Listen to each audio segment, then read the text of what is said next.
name's Sophie. I'm one of the event managers here at Dine at Allerton Castle, and I'd like to show you around. Well, the castle itself dates back to the 17th century when it was first built and owned by the Sturton family, Seagrave and Mowbray. It's had various uses over the years. It was used in World War II as a Canadian Air Force base. And then was bought 26 years ago by the current owner, who has restored it to its former glory from when it was first built. There's been a lot of restoration work gone into the castle, and they take the most incredible care over every room throughout, and in between each wedding and event that we do as well. So really lends itself to lots of different kinds of weddings. We've had a lot of themed weddings. There's a very gothic side to the castle, but also that lends itself to the medieval as well. So we've got an upcoming wedding in October who are having 10-foot wizards outside during their drinks reception, but a lot of traditional as well. We did a wedding a few weeks ago who went very traditional. They had a Scottish and Irish theme to the wedding, but quite nice in Yorkshire, where it all began for them both, where they first met. And they kept a very traditional theme. We had a piper who piped them down the staircase for their entrance to their guests. And then later on, the ballroom was all set with cut crystal glassware for them.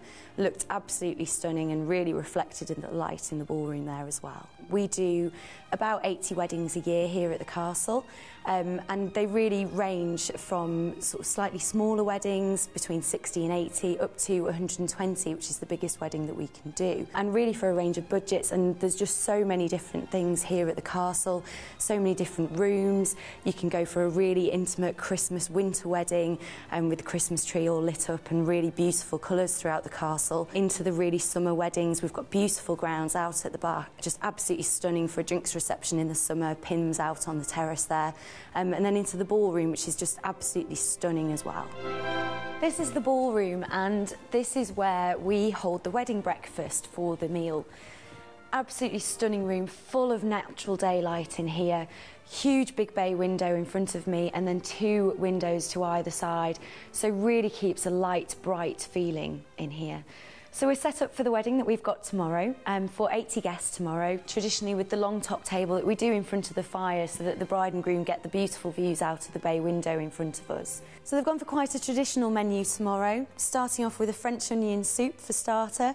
We've then got the classic lemon salt roasted chicken for main course afterwards, and then followed by a gorgeous Madagascar vanilla creme brulee afterwards. I work for Dine, and that's the company that do all of the catering here. It's all in-house. There's myself and my colleague who work for Dine, who are based here permanently, and we do everything from the initial show rounds and then running the wedding itself on the day.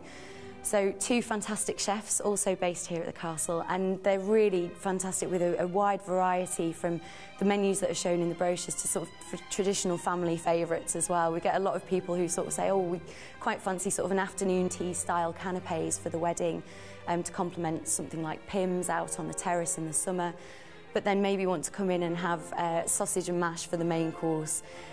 Then at the same time, we can go that little bit higher. We've got a fantastic wedding coming up in September who really want the best for all of their guests. So we've got Michelin experienced chefs here at the castle.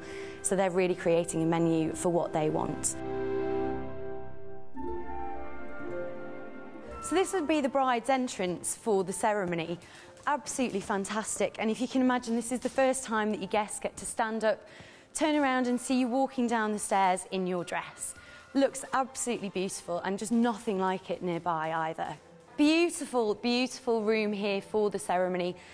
Naturally decorated with the oak panelling. We've got the rosewood elephant behind me and a beautiful fireplace that's lit all year round. So many different things that you can do with flowers here in the Great Hall as well. We've got pew ends and the staircase decorated today with a beautiful arrangements at the front there as well. We can seat up to 120 guests here in the Great Hall for the ceremony. And it's a beautiful room, almost quite church-like in itself for those who want to have the civil ceremony without the religious aspect. Just looks absolutely stunning when it's all set up in here. So then your drinks reception either in the Great Hall again or outside on the terrace and in the memorial gardens. And then we would go through to the ballroom for dinner, and then your dancing again would take place in the Great Hall for the evening. And then various different rooms as well, from the billiard room for the groom's party before the ceremony, so they can have a game of billiards beforehand. And then the drawing room where we are now, which we use to do the signing of the register, makes for beautiful photographs. So this is the drawing room, and this is the room that we traditionally use when you're having a civil ceremony to do the signing of the register.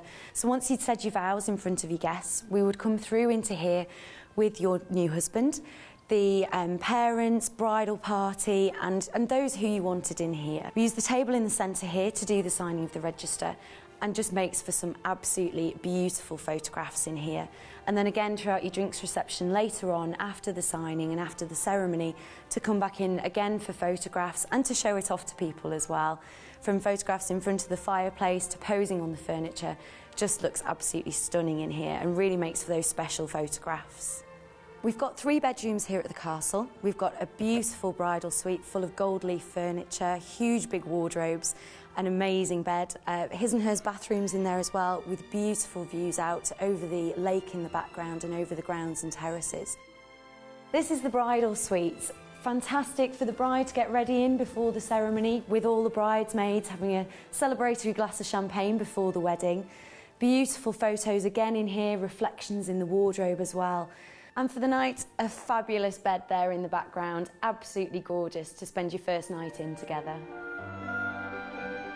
The venue works so well, so many different photo opportunities. It's exclusive for the couple who get married here, so you've got nobody else around on the day. You, your family, your friends, so many different places to go, and so adaptable as well to how they want it, and whether they want to go all out and keep in the theme of the castle, or to keep it quite simple and let the castle speak for itself.